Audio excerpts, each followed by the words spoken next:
बघा मित्रांनो, 2 दिवस झालं रात्रंदिवस मुसळधार पाऊस कोसळत आहे.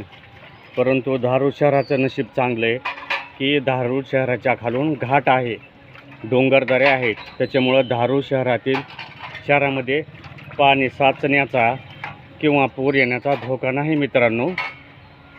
अनेक गावामध्ये पूर परिस्थिती आहे, जसे की नांदेड जिल्हा, बीडचे काही ठिकाण, बऱ्याच ठिकाणी मुसळधार पाऊस कोसळत आहे. शेतीचं नुकसान झालेलं आहे मित्रांनो. अशा परिस्थितीत तोंड देणं खूप अवघड आहे मित्रांनो. खूप हाल होत आहे शेतकऱ्यांचे. धारूर तालुक्यामध्ये सुद्धा काही 2-3 युवक वाहून गेल्याची खबरबात आहे मित्रांनो. ठीक आहे, आमच्या घराच्या पाठीमागे सुद्धा पाणी साचले. अजून सुद्धा पाऊस चालूच आहे थोडा थोडा. हे आभाळ भरून आलेलं आहे मित्रांनो. बघा